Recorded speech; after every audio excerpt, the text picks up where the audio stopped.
Hi, and welcome back to Football Made Simple. We're back with a tactical analysis of the London derby as Apprentice took on Master at the Tottenham Hotspur Stadium. An interesting match was decided by fine margins, as Chelsea came away 2-0 winners thanks to a Willian double. Chelsea did create their better chances, and the XG does suggest it was a deserved win. Now, let's take a closer look. Let's look at the formations again. As you can see on the OneFootball app, which is today's video sponsor, the home team lined up in Mourinho's favoured 4-2-3-1 since he's gotten to the club. On the other hand, Lampard switched things up, going with the 3-4-2-1 in response. If you want match updates, formations and more stats about your favourite clubs and players, check out OneFootball through the link in the description. Now, let's get into it. Let's look how the home team looked to attack. When Spurs had the ball deep with the goalkeeper, as opposed to looking to play out from deep, Gazzaniga often chose to look for the long ball to Harry Kane, and they looked to tuck in Moura close to Kane, in addition to Ali, in order to try and get onto the end of a flick on. They did have some success with this at times, with Kane winning 3 aerial duels. However, up against 3 aerially strong centre-backs, he would get crowded out at times. But at times they did look to go short too, and their shape altered distinctly to a back 3, which has been Mourinho's preference, with Vertonghen becoming the left centre-back, as you can see by the team's average positions. This unlocked Spurs' preferred attacking strategy of using the right-hand side, as you can see. Aurier was essentially a right winger, pushing high up, but Chelsea were effective in their defensive mechanisms during this phase.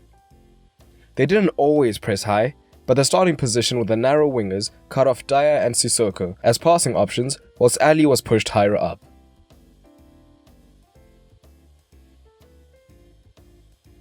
So Abraham would wait for the centre-back to receive the ball, and then depending on which side he went, either Mount or Willian would join the press to create a front 2, whilst Abraham looked to cut off the central passing lanes. The Chelsea fullbacks were also fairly comfortable pushing high up, knowing that they had 3 centre-backs who would help cover them when they did join the press. As a result, once again Spurs found themselves often going long.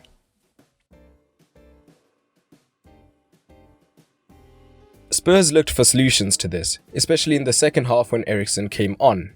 In the first half, with the Dyer Sissoko double pivot and Ali high, they struggled to progress the ball through the midfield, not only because they were man-to-man, even if Mount and Willian were bypassed, but also because they couldn't affect the 3 versus 2 advantage in the midfield.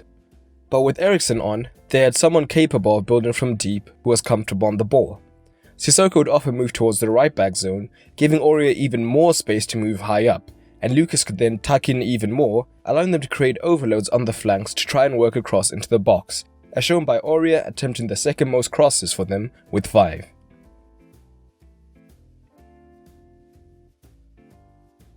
In addition, Ali was now dropping deep more often to give the natural numerical advantage that the 3-man midfield has against the 2 of Chelsea. But when Chelsea were forced deep, they would drift into a compact 5-4-1, and it was hard to break down. Spurs would often try to overload the left-hand side, and with Lucas between the fullback and centre-back, it would leave Aurier free to receive the switch of play and attempt the cross, but Chelsea's 3 centre-backs were often able to deal with it. The functional midfield of Spurs meant that they generally struggled to create chances throughout the match, and as a result only got off 5 total shots. Now let's check out what Lampard looked to do with the ball. One of Chelsea's main tactics from the goalie was also looking long over Spurs' 4-2-3-1 shape. It did seem to be a bit more intentional rather than reactive, as Abraham was dominant in the air, winning 6 aerials.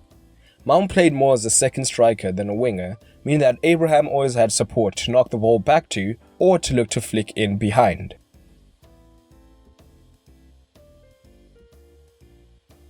But when they did play out, they utilised a lopsided 3-4-1-2, as Willian largely played behind Abraham whilst Mount pushed up, although both players were fluid.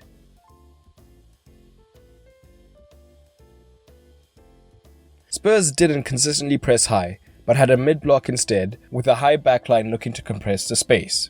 But when they did press the ball, to cope with the 3-man backline, one of Lucas, Moura or Ali would push higher up alongside Kane.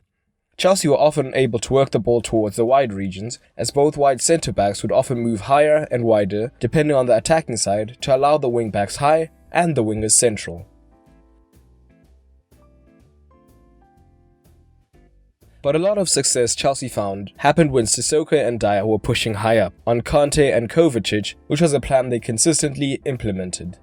This is because Mount and Willian tucking into these areas were often played in behind Spurs' midfield line, and were now between the lines and running straight at the defense and could look to play Abraham or one of the others in.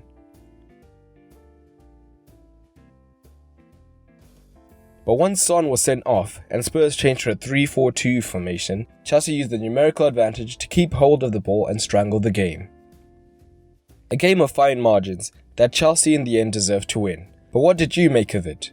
As always, not every tactic could be mentioned, so I'd love if you left your tactical observations in the comments down below for everyone to see.